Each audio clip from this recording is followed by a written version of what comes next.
tarde, queridas irmãs, queridos irmãos. Que a paz de Jesus continue a nos envolver.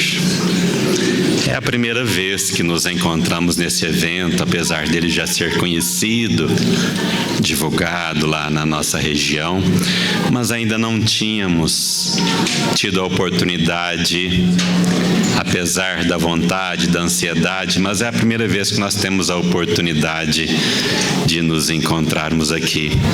Mas uma coisa eu já aprendi de ontem para hoje: vocês vão se fartar de pizza. Eu sou a segunda pizza realidade do dia. Mas tem um detalhe: eu sou mais bonitinho do que a primeira. E é com essa alegria que aqui nos encontramos com muita gratidão. Desde ontem, quando chegamos neste ambiente, viemos na companhia do Daniel, lá de Ibiá, do Rogério e das suas esposas. Mas algo diferente nos envolveu. A receptividade, a calorosidade.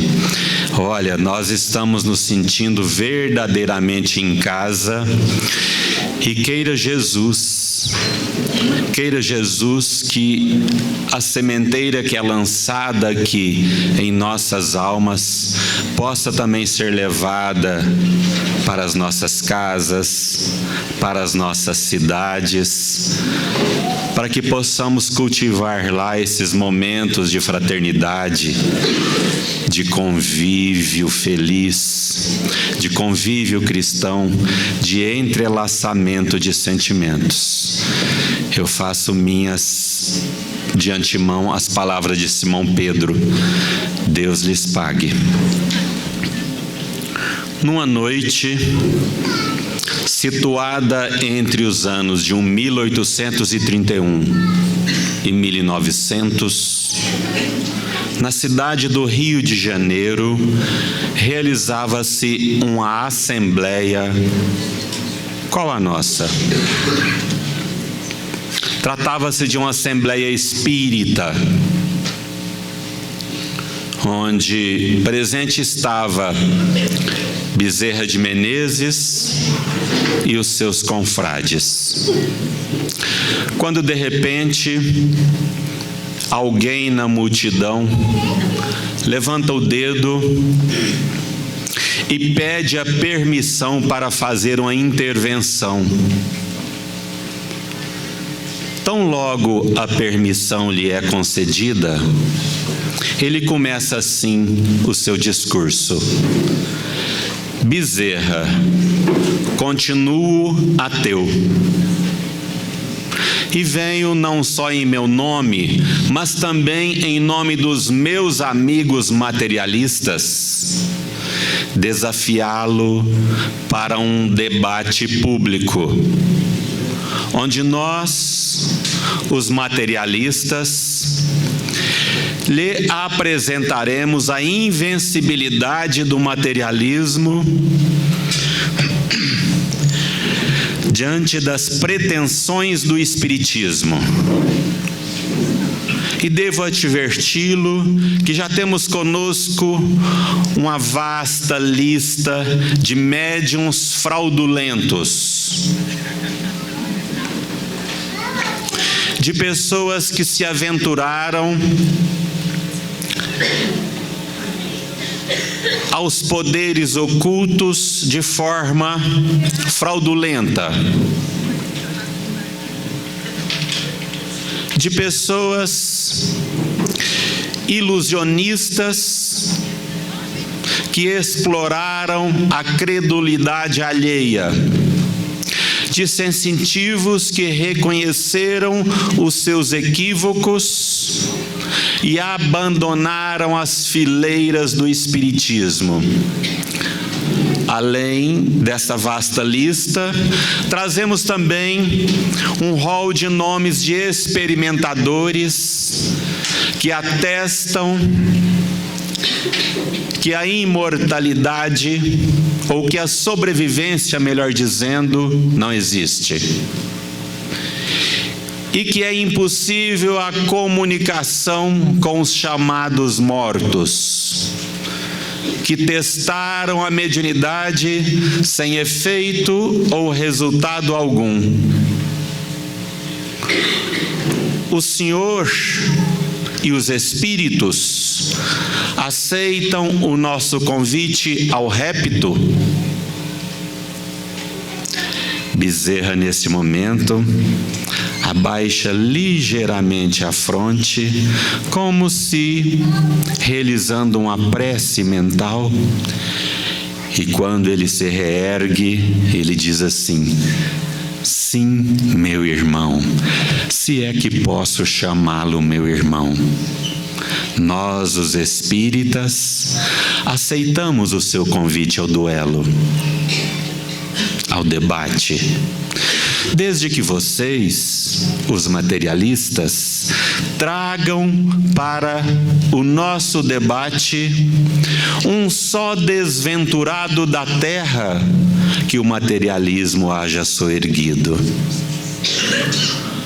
uma só criatura que, ante a perda de seus entes queridos, o materialismo haja lhe devolvido a esperança ante as cinzas do túmulo. Um condenado sequer que o materialismo haja lhe devolvido a dignidade. E aqueles, meu irmão, que têm dificuldades em perdoar, teria acaso o materialismo ensinado-lhes a perdoar? Os órfãos, as viúvas, teria acaso o materialismo lhe devolvido a esperança também? E os suicidas? Esse crime afrontoso diante de Deus? O materialismo teria auxiliado a afastar-se dessas ideias vários dos irmãos nossos? Ah, meu irmão, se você conhecesse a lei de causa e efeito, se você conhecesse a lei de reencarnação, traga, meu irmão, traga para o nosso debate um só dos infelizes da terra que o materialismo haja lhe devolvido o sorriso, que nós aceitaremos o seu convite ao repto. Desse dia em diante, esse jovem materialista passa então a ser avistado na casa espírita, engrossando as fileiras da palestra, hora do passe, hora da sopa que era servida. Leon Denis, citado por quase todos os palestrantes que nesse púlpito compareceram, com exceção do William Jacob, que quase não cita Denis. Leon Denis, no seu livro Depois da Morte, especificamente no capítulo 7º, o positivismo e o materialismo, afirma-nos que o pensamento é como o oceano, tem fluxo e refluxo. E é comum, sempre que a humanidade comete qualquer tipo de excesso, no momento posterior a esse, ela então é fadada a sofrer um efeito que Denis vai chamar de excessos contrários. Daí o fluxo e refluxo. E Denis nos afirma que, após séculos de submissão e fé cega e cansada dos desmandos romanos, a humanidade então descamba para o outro extremo, o do materialismo e do positivismo. No capítulo 8º do mesmo livro, Leon Denis nos informa que por conta do agraçamento do materialismo junto à humanidade, nós entramos numa profunda crise moral. Ele diz que duas grandes potências, rivalizando-se, estabelecem no campo do pensamento um duelo interminável. Mas ele nos afirma ainda que ambas as potências, a ciência e a religião, são extremamente necessárias para conduzirem a humanidade rumo ao progresso.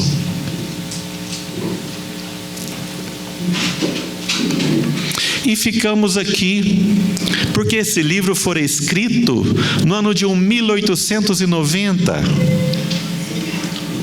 E ficamos aqui observando o quanto as informações contidas no livro Depois da Morte, particularmente nesses 2 capítulos, são extremamente atuais. Vivemos esse momento de crise, onde a transição e a perturbação nos assola. E Denis questiona: o que fazer? Já que, assolados por essa crise, nós temos então a consciência presa à sombra do materialismo. E por falar em consciência presa, eu devo admitir aqui que eu fiquei muito surpreso e muito preocupado, para não dizer assustado. Recebemos um convite, estávamos a caminho de São Roque para uma palestra naquela querida cidade, por ocasião da Semana Espírita que lá se realiza. Estivemos lá na quinta-feira. No caminho de ida, nós recebemos a ligação de um amigo que os níveis conscienciais dele estão muito baixos. Ele nos disse assim: Wellington, olha, o Elahá não vai poder comparecer lá no MESESG. E o Gilmar me ligou, me passou essa informação, e eu lembrei de você e te indiquei lá. Eu falei: o quê? Eu falei: esse amigo, esse não tem medo nem da morte, nem de matar alguém. Para ligar assim, eu falei: o quê? Substituiu o Elahá? Não dá. Quase que eu disse para ele assim: haha. Passou perto. Mas bom, aí fomos conversando e ele acabou me convencendo. Eu falei assim: olha, substituir não, mas de repente a gente, com muito boa vontade, vamos estar lá sim. Mas a coisa não parou por aí não. Esse tem um nível de consciência baixo. Agora eu vou apresentar para vocês um que não tem consciência nenhuma. Imediatamente liguei para um amigo que está aqui. Esse amigo é a primeira pizza realidade do dia de hoje. Vocês já sabem quem é, né? Liguei para esse amigo. Aí contei o feito para ele. Eu ainda estava sem voz. Contei para ele. Aí ele falou assim: você já tem a programação, o tema dele? Eu falei: não, pera aí que eu estou em mãos aqui. Fácil. Você vai falar depois do Arthur Valadares.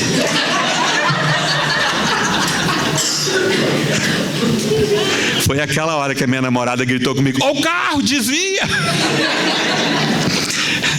Como se não bastasse, aí ele falou assim: e o tema que você vai abordar, você sabe? Eu falei: também não. Peraí que eu já te digo. Prestem atenção no tema que ele me passou. Do anjo ao arcanjo, a evolução do ser espiritual. Só isso. Gilmar, eu vi que eu não tenho problema cardíaco. Não tenho. Aí quando ele viu que eu não falava nada, né? Aí ele começa a rir. Não, eu estou brincando com você. Eu falei: olha, isso não é brincadeira que se faça com amigo, não. Mas aí nós estamos aqui, e eu penso até, queridas irmãs e irmãos, que aqui também tem gente com nível de consciência muito baixo. Eu não vou dizer que é o Gilmar, porque na verdade a gente aprende que quem manda são elas. Eu até, vai uma sugestão aqui para os literários presentes, que de repente, numa próxima revisão de O Livro dos Espíritos, nós poderíamos acrescentar uma questão, porque está lá no número 459. Influenciam os espíritos em nossos pensamentos e ações? Sim, muito mais do que vocês imaginam. Na verdade, são eles que vos dirigem. Eu acrescentaria agora 459A. Influenciam as mulheres nos pensamentos e ações dos homens? A resposta não precisa mudar, não. Mas a pergunta, eu acho que seria uma boa acrescentar, viu? É a mais pura verdade.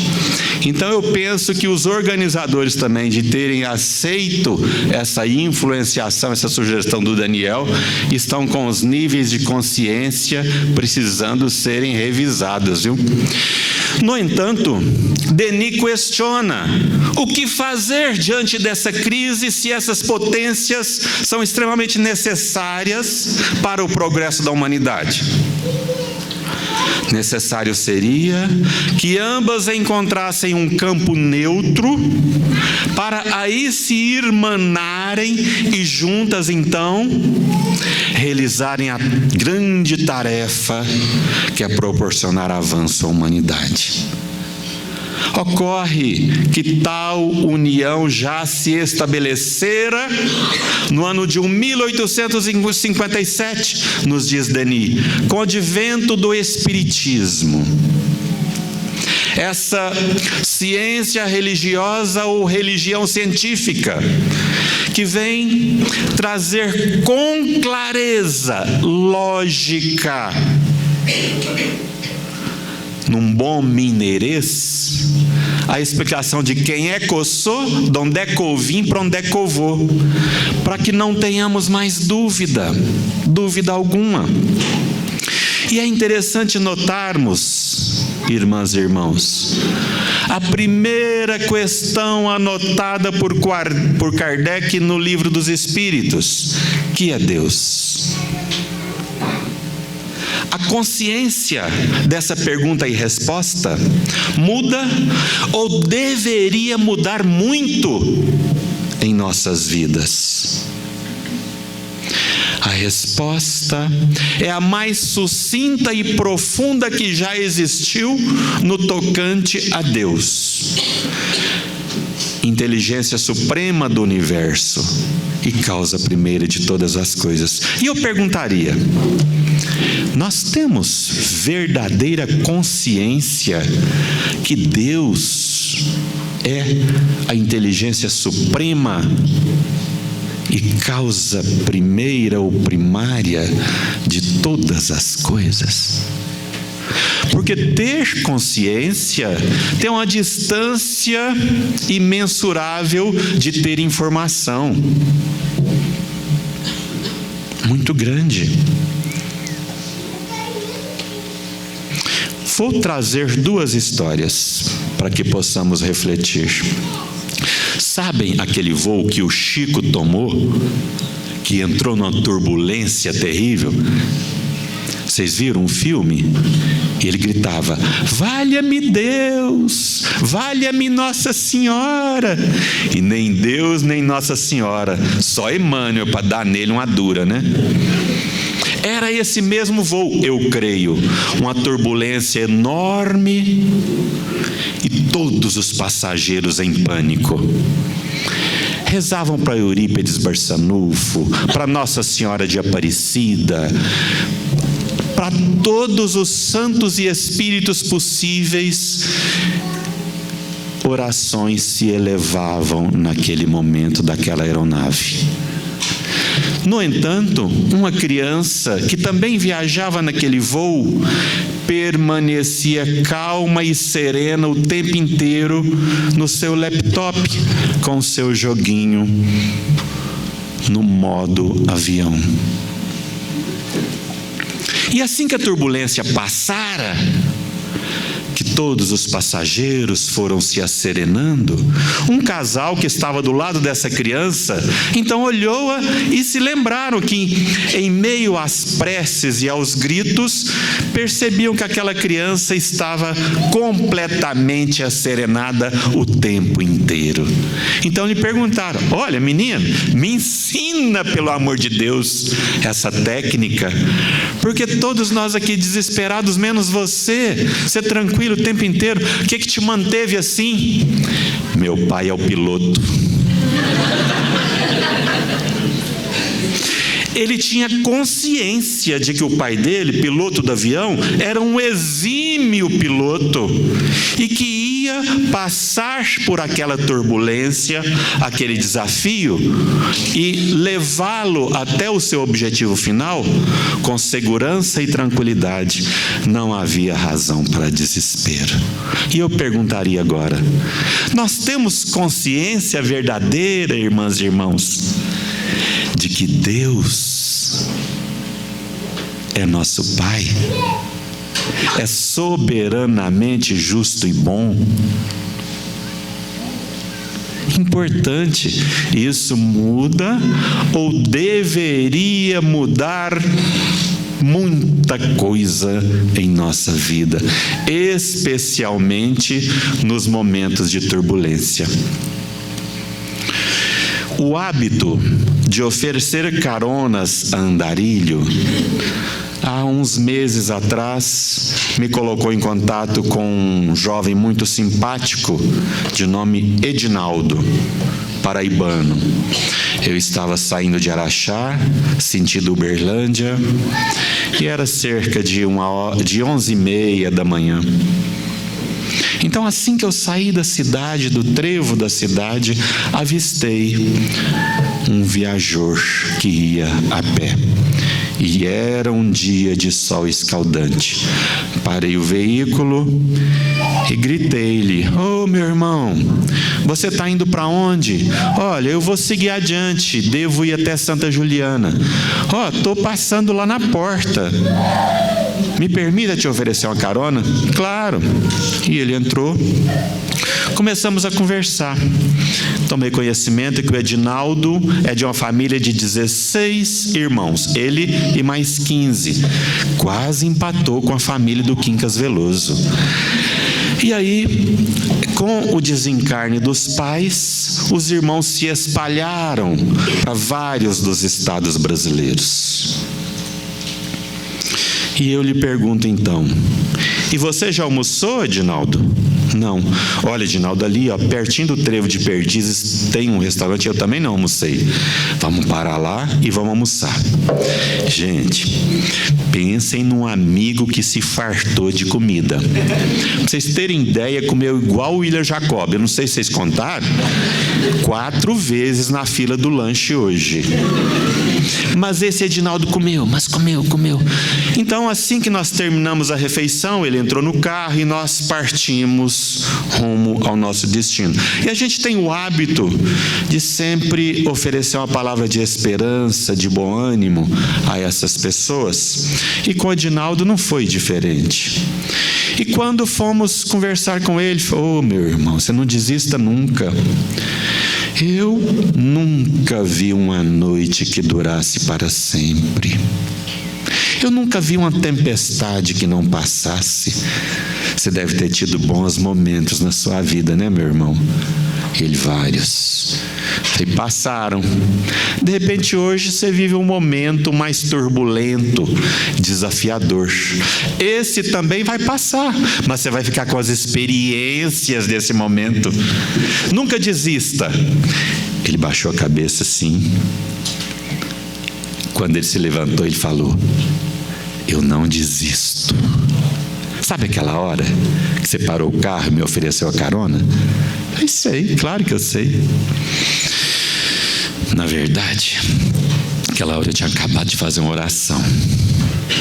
E eu conversava assim: Pai, o Senhor me conhece. Foi o Senhor que me criou. Foi o Senhor que me fez. O senhor sabe muito bem que eu estou com muita fome, não me alimentei hoje ainda, nem tomei uma xícara de café sequer.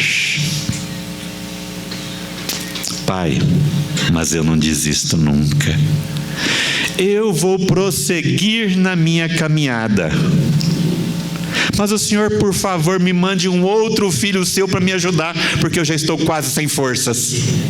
Nesse momento, quando eu terminei minha oração, você para o carro.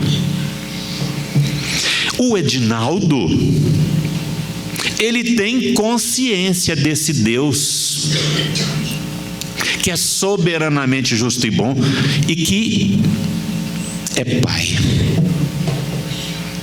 Porque ele se entregou em confiança, não esperando, fazendo a parte que lhe cabia, prosseguindo na sua jornada, certo de que Deus lhe providenciaria o devido recurso.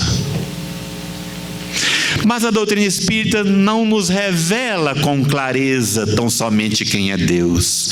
Nos revela também a nossa natureza. Somos espíritos, os seres inteligentes da criação. Não somos corpos, somos espíritos imortais, com uma única condenação. Está lá no alvo da vida, segundo Denis: perfeição. É a única condenação que nós temos, desde o momento que fomos criados. Nenhuma outra condenação existe em nós, só essa. Um dia todos seremos perfeitos. Aposto que o William está pensando assim, ele vai falar, até o Quincas vai ser perfeito, mas hoje eu não vou falar. Mas todos alcançaremos a perfeição, como o Arthur disse. Onde, como e quando, aí é de cada um, do seu esforço, do uso da sua vontade, do despertar da sua consciência e das potências que todos trazemos. Todos. Irmãs e irmãos, a única forma de vencermos a crise moral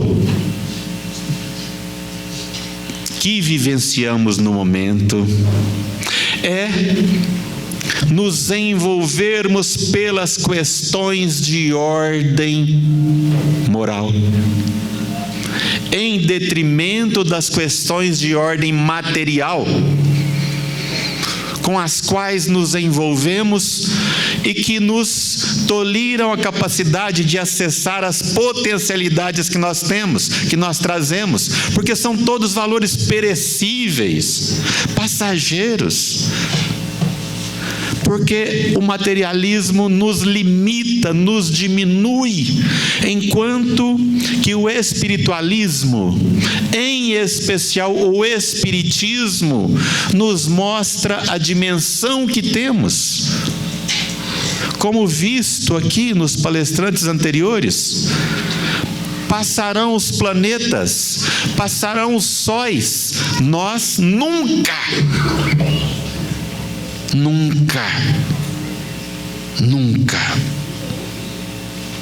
E isso nós precisamos trazer a nível consciente, porque com o advento do materialismo, a nossa consciência perdeu a bússola, a rota, e não nos guia nem nos guiará se a conservarmos imersa nas questões, nos desejos de ordem materialista, imediatista.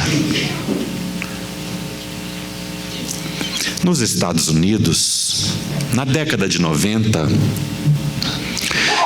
desenvolveram uma técnica chamada fogo controlado. Olhem que técnica interessante. Essa técnica consiste no seguinte: para as florestas envelhecidas, eles fazem um estudo profundo, fazem no entorno da área que querem queimar com acero, limitando onde o fogo vai atingir, e então vem com um equipamento que lembra muito um regador, só que ao invés de água, ele deve ter óleo, e na ponta, ao invés de cair gotas, ele vai pingando fogo por onde a pessoa vai passando. Pingando, pingando, pingando. Então aquele espaço de floresta que querem queimar é queimado, é dizimado. Fogo controlado. É dizimado. Mas é interessante percebermos que após essa ocorrência, a floresta brota de novo exuberante, viçosa, com espécimes que não eram mais percebidas naquela floresta, naquela região. Eles vão percebendo que no subsolo ou no solo existem sementeiras em estado de dormência, e que o fogo vem então quebrar a dormência e elas eclodem. Nós também trazemos na alma, na consciência, porque está lá nas questões de 614 a 621, nós trazemos em nós a lei natural, que foi constituída por Deus para nos garantir o avanço, a paz, a felicidade. No entanto, quando transgredimos tais leis, somos infelizes, somos infratores. Todas essas leis estão na nossa consciência. Todos podemos acessá-la. Para compreendê-la, segundo os benfeitores, é necessário um nível de maturidade intelecto-moral. E nós temos condição, principalmente com o advento do Espiritismo, queridas irmãs e irmãos, pelo exercício da nossa vontade, buscar construir essa sabedoria e acessar esses códigos divinos que estão na nossa consciência, para que possam eles então nortear a nossa jornada, a nossa vida. Eles dão ressignificação aos nossos esforços, aos nossos passos. Porém, para nós que ainda nos recusamos a tal feito, existem processos de quebra de dormência. E segundo Emmanuel, no livro Consolador, o processo mais eficaz do qual se utiliza os benfeitores no planeta Terra é a dor. É a dor. Vocês estão observando as informações que a doutrina espírita nos apresenta para compreendermos a vida e todos os processos que nos envolvem, que nos cercam? Porque, num primeiro momento, quando a gente vai ler aquela lição da instrução dos Espíritos, da paciência, no capítulo 9, onde o Espírito assina um amigo espiritual, a gente pensa, não, de amigo esse cara não tem nada, esse aqui é um inimigo e daqueles. Ele diz lá, a dor é bênção que Deus envia a seus eleitos. Desavisadamente, parece incoerente. Agora, quando nós encontramos que é possível descobrir, renovar, ampliar, avançar após os processos de dor, de desafios e de enfrentamento, nós conseguimos compreender o que está anotado lá. E é possível também entender o que diz Lázaro, lá no capítulo 11, na lei de amor. O espírito deve ser cultivado qual um campo, onde a colheita futura depende do labor presente, nos disse o Arthur aqui antes. E ele diz mais, Lázaro.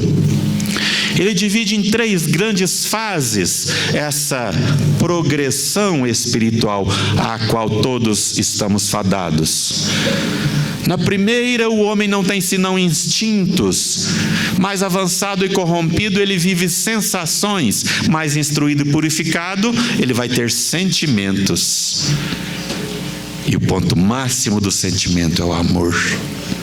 Daí dá para a gente entender onde nós estamos, na fase do instinto, das sensações ou do sentimento. E dá para a gente entender qual o nosso posicionamento nessa trajetória espiritual, da qual ninguém de nós se livra, graças a Deus. E qual seria para nós o processo de quebra de dormência? Para Saulo de Tarso, foi aquele inesquecível encontro com Jesus às portas de Damasco, onde, cego pelo poderoso sol da verdade,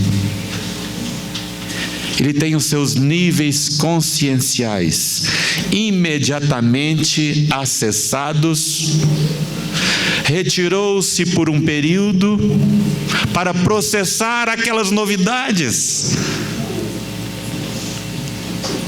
para no momento posterior, então, ele que era perseguidor dos postulados do Cristo, vem agora nos afirmar: olha, eu até tenho muita vontade de fazer o bem, mas ainda não consigo. No entanto, o mal que eu gostaria de deixar ainda está comigo. Olhem o que é a consciência clareando a luta do homem velho que ainda não morreu, em detrimento do homem novo que ainda não nasceu. Paulo vive um momento de crise profunda e triunfa. Porque mais adiante ele conclama todos nós: desperta, ó tu que dormes, levanta dentre os mortos e o Cristo te iluminará. Para mais adiante, esse mesmo Paulo voltar e nos afirmar: já não sou eu quem vivo, mas o Cristo que vive em mim. Numa única existência, ele saiu de perseguidor para seguidor. Numa única existência.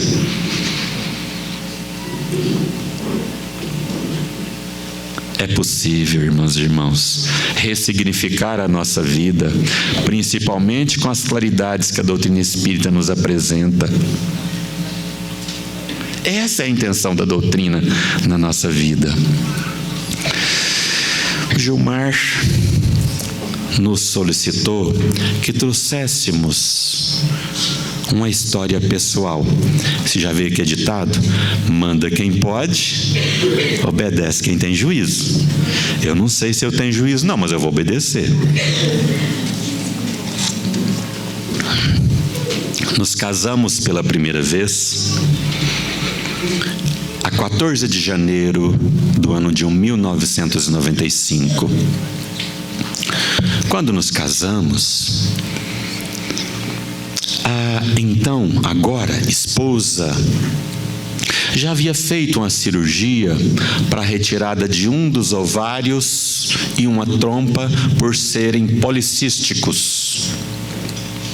Então ela continuou o seu tratamento. Então os médicos lhe sugeriram que o melhor tratamento seria então uma gestação. E por 3 anos consecutivos ela buscou essa gestação. Até que um dia, eu sou representante comercial, fico viajando. Eu estava na cidade, morávamos em Uberlândia, eu estava na cidade de Paracatu. E o meu celular toca e era ela. Onde você se encontra? Em Paracatu. Volte para casa. Olha, para você estar falando assim, deve ter uma necessidade mesmo. Me conte o que é. Eu estou vindo do médico, da clínica. Não tem mais tratamento para mim. E o ovário que ficou está com cistos gigantes. Não tem mais o que fazer. Já tentamos punção, nada deu resultado. Então eu vou me submeter a uma cirurgia de emergência, porque o médico teme pelo rompimento do cisto e uma consequente hemorragia. E eu disse-lhe: olha, me espera até amanhã pela manhã, porque eu estou muito cansado e não é uma viagem curta.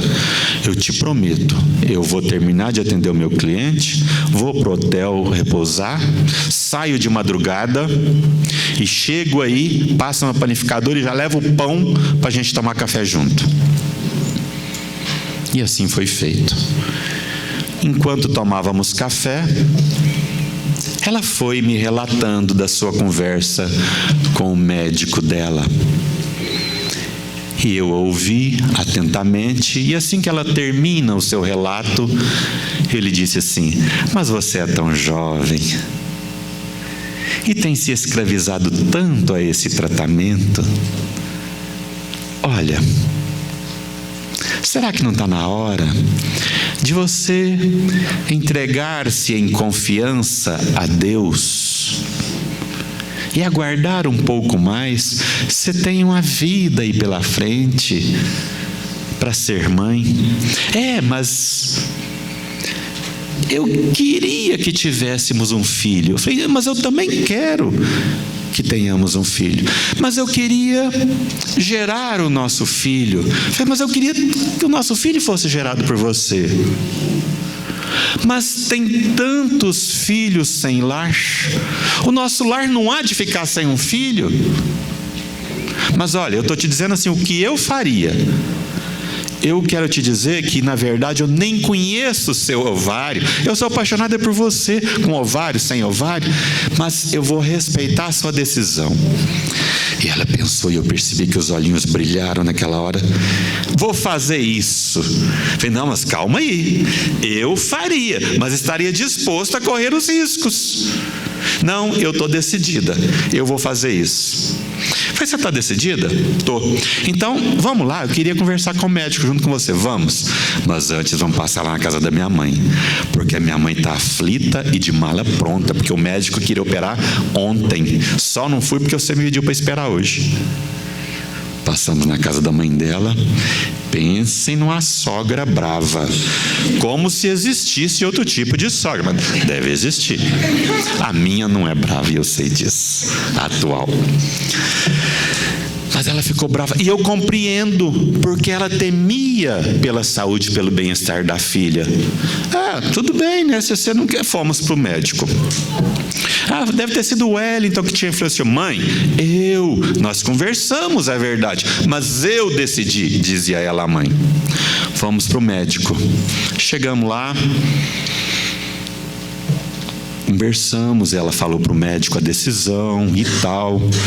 E aí, o médico falou: tudo bem, é um direito que vocês têm. Ok, doutor. Então, está conversados. Aí, quando nós fomos saindo, já de pé, à porta, falei: doutor, uma última pergunta. Pois não. A Érica pode se engravidar? Não. A chance é 0. Ela não tem ovulação. Obrigado, doutor. Saímos. Naquele ano, 1998, junto à empresa que nós trabalhávamos, fomos para uma viagem de praia no final do ano. Ficamos por lá uma semana no litoral baiano. Quando na volta, nós alugamos uma van para que fôssemos todos juntos. Na volta ela pede para a gente parar. Para que eu não estou bem. Paramos num posto. Daí alguns quilômetros, para que eu não estou bem. Paramos no outro posto.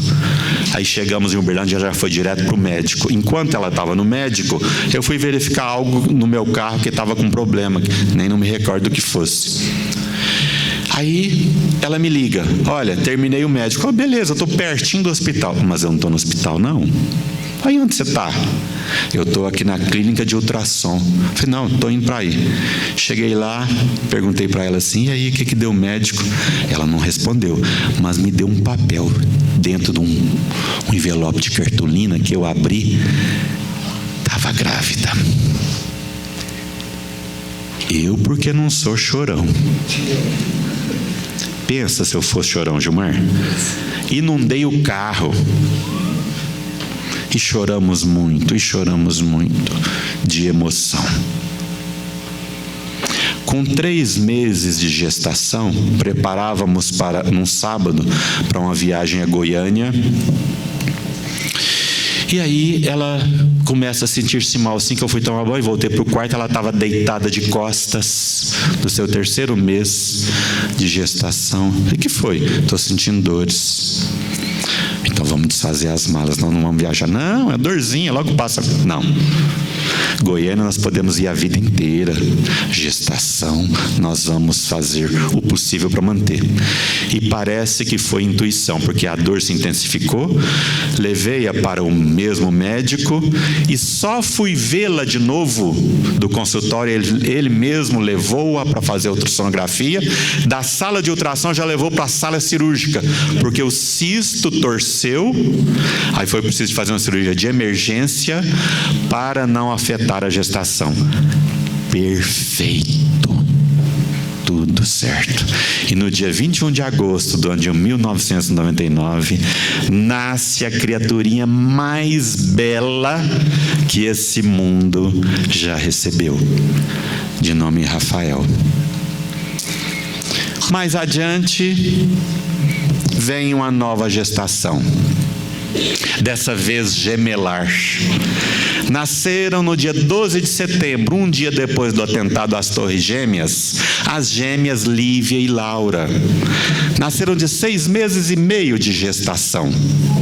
Ficaram 60 dias numa UTI neonatal. A Laurinha com 1,280 kg e a Lívia com 1,80 kg. A situação veio com 15 dias de vida. Eu estava lá em Goiás, na empresa que eu trabalhava. O meu celular toca. O médico quer conversar com nós dois com urgência. É urgente. Pensa numa viagem rápida e ao mesmo tempo demorada. São 500 quilômetros de onde eu estava até Uberlândia, mas parece que foi uma eternidade. Ao mesmo tempo, em tempo menor que o habitual. Chegando lá, fomos conversar com o médico. O médico falou assim: uma das suas filhas tem um PCA. Quem é da medicina aqui sabe. Persistência do canal arterial. O que é? O coração bombeia sangue para dentro do pulmão. É comum em gêmeos prematuros. Ó, doutor, e aí, o que fazer? Nós só temos 2 caminhos. Existe um medicamento, mas é um medicamento norte-americano. E nos Estados Unidos, nada entra, nada sai. Vocês se lembram que elas nasceram um dia depois do atentado? Nos Estados Unidos, fechado para pouso e decolagem. Olha, e não é um remédio farmacêutico, ele é hospitalar. Fala: doutor, eu tenho amigos aí no Brasil todo. O senhor me deu o nome do remédio que eu hei de conseguir. Mas e se a gente não achar? É cirúrgico. A Laurinha nasceu com 1,280 kg. A essa altura, ela já estava pesando quase que 1 quilo. Falei: doutor, operar uma criança nessas condições... O senhor já fez essa cirurgia? Várias. Lá em São Paulo, é muito comum, eu venho de lá, fiz várias delas lá. Com êxito, doutor? Olha, intervenção cirúrgica é sempre uma incógnita, mas nós tivemos muitos casos de êxito. Doutor, mas me dá o nome do remédio. Ele anotou num papelinho e eu saí com esse papelinho, Uberlândia afora, e ligando para os meus amigos de outras cidades. Explicava-lhes o fato e fui no hospital de Uberlândia, o primeiro hospital que eu visitei. Olha, minha filha está lá na UFO, precisa desse medicamento aqui. Vocês têm? Ah, só um momento. Não, não tem. No que eu estava a caminho do segundo hospital, o meu celular toca. Eu tenho um amigo lá em Uberlândia que se chama James. Ele me chama de Totô. Totô, você esteve lá no hospital fulano de tal agora, né? Eu tive. Como você sabe? É porque a minha esposa é compradora desse hospital e ela te viu. Quando ela foi te abordar para te cumprimentar, você já tinha saído. Mas ela foi no guichê onde você estava e perguntou o que você queria. Você queria o medicamento fulano de tal, né? É. Vi que ele estava informado. E eles disseram que não tem, né? E foi. Lá tem. Eu falei, James, não tem jeito. Não tem jeito de ter, James. É para salvar uma vida. Se tivesse o medicamento, eles me teriam vendido. Doutor, não envolva o nome da minha esposa, mas lá tem. Você tem certeza? Tenho. Volto no mesmo hospital. Dessa vez fui eu diretor do hospital. Doutor, estive aqui procurando esse medicamento. Eu queria que o senhor desse uma olhadinha e confirma para mim se o senhor tem, porque a minha filha está lá na UTI neonatal da medicina, precisando muito desse remédio. Se tiver uma ampola sequer no hospital, ela vai ser sua agora. Pegou o telefone, ligou lá no depósito de medicamentos, desligou o telefone e falou assim, não tem. Eu falei, graças a Deus, eu sabia que não tinha. Saí do hospital, meu celular toca. Adivinha quem? O James. Adivinha para quê? Para me infernizar a vida de novo. Totô, você voltou lá, não voltou? Voltei. O diretor te falou que não tem, ele falou? Falou. Lá tem. Falei, James, você tem certeza? Absoluta. Falei, então tá bom. É certo isso, né? É. Ah, essa época, meu pai tinha uma arma de fogo. Não, espírita é bom de plano. Espírita faz planos infalíveis. Olhem o plano. E o hospital era no centro da cidade. O meu pai mora lá ao lado do aeroporto. Eu falei assim, vou lá na casa do meu pai, vou pegar a arma de fogo dele, vou no hospital, vou assaltar e pegar o remédio, correr, passar sinal vermelho, passar quebra-mola, passar tudo, entregar na mão do médico, já é perto da delegacia, aí eu já vou para a delegacia e me entrego. Plano infalível. Jonathan, não ia dar erro.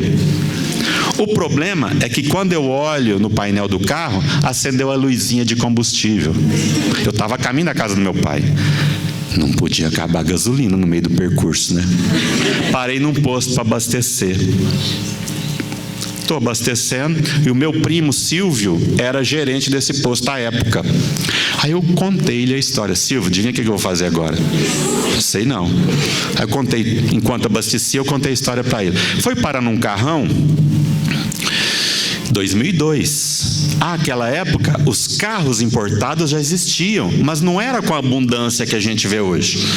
Então foi parar num carro que eu não sei que carro é, sei que era gigante, lindo carro, de cor vinho.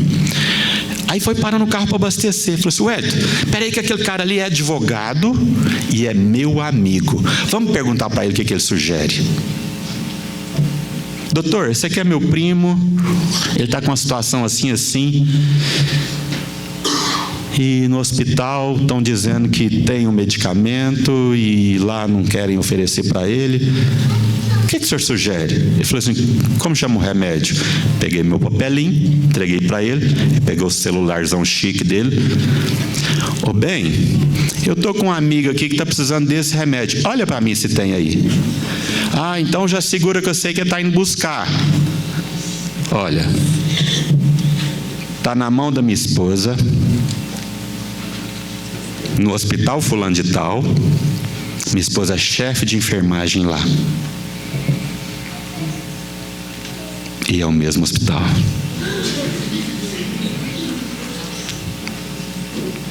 Entrei no carro, fui lá, peguei o medicamento, acertei na tesouraria.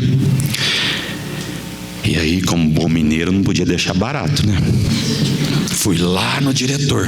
Falei: doutor, ó o remédio aqui, ó, que o senhor falou para mim que não tinha, ó. Comprei e tá pago. Agora o senhor dá licença que eu não posso perder tempo com o senhor, não. Tem que ver se eu salvo a vida da minha filha. Não podia deixar por menos, né, Gilmar? Rumei para a universidade, o medicamento foi aplicado e no outro dia viria então como veio a resposta. Melhorou, mas não resolveu. E a Laurinha então foi submetida a uma cirurgia cardíaca aos 15 dias de vida, chegando a 500 gramas depois da cirurgia. Gente, eu pegava ela daqui até aqui, um palmo era o tamanho dela. Hoje elas estão lindas, várias pessoas aqui as conhecem. Vão fazer 18 anos agora em setembro. Mas, no dia 24 de junho do ano de 2002, quando elas tinham 9 meses e o Rafael tinha 2 anos e 10 meses, viajávamos na noite de São João, de Uberlândia a Jataí, que era onde a gente morava. Tínhamos vindo para Uberlândia passar alguns dias e estaríamos então voltando para Jataí. Nós batemos o carro no trevo de Castelândia. E não foi um acidente que aconteceu em alta velocidade. Havia um caminhão apagado na rodovia. Quando nós avistamos o caminhão, foi o tempo de dar uma golpeada no volante, mas eu não consegui evitar todo o impacto. O meu carro bateu na quina do caminhão e virou, não capotou nem nada. Virou como se estivesse voltando de Goiás para Minas. Eu não me assustei com o impacto. Eu me assustei mesmo foi quando olhei para trás e não vi o Rafael dentro do carro. E a Érica tombada, as gêmeas viajavam. A Érica e o Rafael, todos no banco traseiro. A Érica e o Rafael atrás do banco do passageiro, ela com ele no colo, e as gêmeas Lívia e Laura atrás do meu banco, cada uma numa cadeirinha. Então, o Rafinha não estava no carro, e a Érica tombada, e as meninas acordaram. Então eu parei o carro, e era uma noite de luar e o inverno muito rigoroso. Viajávamos todos bem agasalhados, todos. E quando eu desci do carro, avistei o Rafinha caído na pista a uma certa distância. Então corri. E ele viajava com um moletom de capuz. Quando eu me aproximei, ele estava caído de bruços e o capuz do moletom desceu-lhe sobre a cabeça. Então, quando eu desvirei ele para ver do que se tratava, vi que era irreversível, porque o impacto havia lhe tomado parte do seu cérebro. Então, num ato instintivo de uma dor, eu o ergo para cima com as 2 mãos e dou um berro: meu Deus, e agora? O que é que eu faço da minha vida? E a resposta não se fez demorar. Faça o que deve ser feito no momento. Nessa hora, eu não fiquei procurando de quem é essa voz, de onde veio. Ela veio como um comando que não dava para eu fugir dele. Então eu tirei o Rafael da pista e fui lá no carro ver o que tinha acontecido. Como a Érica estava tombada, eu arrastei para fora do carro, e quando eu encostei, sentada no chão, com as costas encostadas no carro, vi que com ela também era irreversível, porque o rosto dela afundou. Aí eu falei assim: você está me ouvindo? Porque ela já não conseguia mais falar. Você está me ouvindo? Ela disse, perdão. Falei: se você estiver me ouvindo, mexa a boca. Então ela mexeu a boca 3 vezes. Falei assim: vá em paz e cuide do Rafinha onde quer que vocês estejam, que do lado de cá eu vou ficar cuidando bem da Lívia e da Laura. Aí voltei as meninas para suas cadeirinhas e fui pedir socorro. Adivinhem o primeiro veículo que para 3, 4, no máximo 4 minutos depois do acidente? Uma ambulância. Sem que ninguém houvesse chamado, que levava 2 pessoas para consultarem de Castelândia, lá em Rio Verde. Parou, nos prestou socorro, imediatamente parou um outro carro. Aí deu-se o que todo mundo sabe que se dá em ocasiões como essa. Depois, a gente começou a pensar: e aquela voz? Que voz era aquela? Faça o que deve ser feito no momento. E eu fiquei pensando depois que não adiantava eu começar a rezar ali na hora. Não adiantava eu ajoelhar. Não adiantava eu desesperar. Não adiantaria eu chorar. Eu tinha que ter uma atitude, eu tinha que ter uma ação, mas a ação que o momento me exigia. Eu tinha que tirar o Rafael da estrada, senão vinha outro carro, outro caminhão e passava por cima de novo. Eu tinha que acudir quem estava dentro do carro. E eu tinha que pedir socorro. Faça o que deve ser feito no momento. A voz não me pediu: faça o possível, faça o que você consegue, faça o que deve ser feito no momento. E vocês já perceberam o quanto nós nos equivocamos na vida o tempo inteiro? Nem sempre nós temos feito o que devemos fazer na vida. E a nossa consciência já tem o despertar necessário para a gente ressignificar as atitudes, os pensamentos, para a gente dar um novo rumo. Não fossem os ensinamentos espíritas, onde estaria aquele jovem que, dirigindo o carro, bate na traseira de um caminhão e partem a sua esposa e o seu filho mais velho? Não fosse a certeza de que o acaso não existe, que tudo obedece a uma programação divina, não fosse a certeza do reencontro, da imortalidade, bem possível que pudesse aquele jovem engrossar hoje as fileiras do desalento. Ninguém, talvez, o recriminasse. Coitado, teve um baque tão grande na vida. Mas os Espíritos nos informam que nós temos o frio na dimensão do cobertor. Nós temos um fardo exatamente na proporção de nossas forças. E que nós estamos num planeta de provas e expiações, graçando por conquistas maiores, mas é necessário vivenciar hoje o resultado da semeadura de ontem e agora cuidarmos para a colheita futura. E lembramos Lázaro: a colheita futura depende do labor de hoje. E eu pergunto novamente, queridas irmãs e irmãos, como anda a nossa consciência? Em que nível encontra-se o nosso despertar? Como estamos lidando com esses ensinamentos para ressignificar a nossa existência? Me recordo lá no Congelde,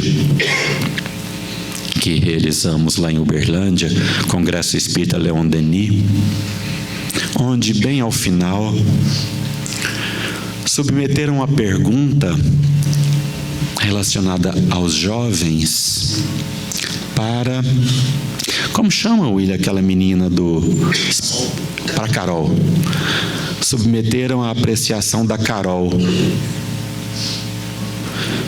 Os jovens andam afastados do movimento. O que fazer?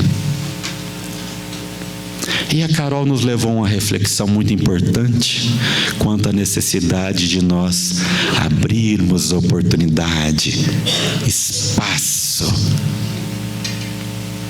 para os jovens. Acontece que os jovens se afastam, os idosos também, as esposas, os esposos, os cônjuges.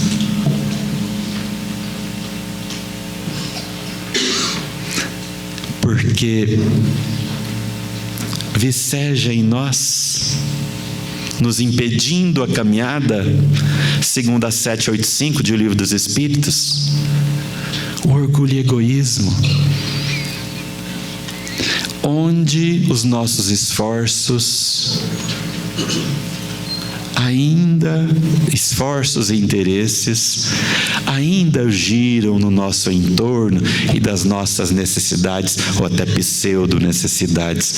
Eu me recordo que houve um complemento a essa resposta que a Carol deu, no tocante a abrir oportunidades, e aqui a gente está dinamizando para a gente abrir oportunidades, não só para os jovens, mas para toda e qualquer pessoa que se relaciona conosco. Todos. Mas de que adianta criarmos essa oportunidade, essa abertura, se ela encontrar em nós um vazio? É preciso que essas criaturas que se aproximam de nós encontrem Jesus. Tenho 50 minutos. É preciso que todos encontrem Jesus em nós. É urgente.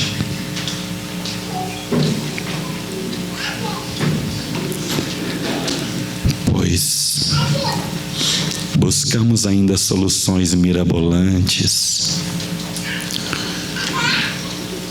sem contemplar a presença do Cristo. E o Cristo continua sendo o único caminho, a verdade absoluta.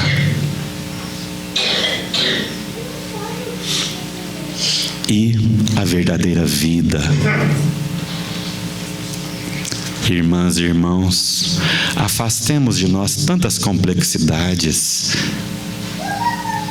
que nos tolhem alcançar as leis divinas que estão na nossa consciência. E a nossa consciência, norteada por Jesus e pelos clarões da doutrina espírita, hão de nos beneficiar, conduzindo-nos ao avanço,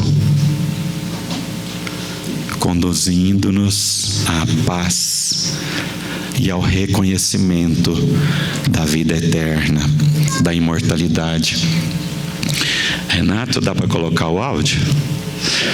Eu tomei a liberdade de um amigo. Só dar esse recadinho, por gentileza. Nós temos um grupo de WhatsApp onde pertencemos a esse grupo Quincas Veloso, William Jacob e eu. E é um grupo que tem me ensinado muito. Porque como eu amo essas duas criaturas. Fiz uma palestra na quarta-feira em Uberlândia, em substituição ao Quincas, que não pôde comparecer, e o William me falou que uma amiga de trabalho dele compareceu lá, e ela abordou na quinta-feira pela manhã, e falou assim: William, encontrei alguém que gosta mais de você do que Emanuele, porque cada 3 palavras, 2 é seu nome. Então é assim a nossa relação de uns para com os outros. E baseado nessa confiança e amizade, o Quincas nos enviou um áudio ontem, e como eu sei que todos aqui têm o Quincas com muito carinho, eu pedi permissão dele para compartilhar o áudio e ele autorizou. Ouçamos. Wellington, William, Se a minha mãe estivesse aqui hoje, nós estaríamos comemorando o aniversário dela. Veja bem, uma história tão rápida, de amor e de bondade. Uma criatura que começou a sua jornada no dia 26 de julho de 1910. E que passou por um caminho, às vezes tão áspero, tão duro, e que se comprometeu a receber no seu seio materno 13 criaturas e adotar mais 3 criaturas, vivenciando tudo o que o mundo oferecia naquela época, mas doando a cada um de seus filhos, a cada um da sua família, uma dose de amor muito grande.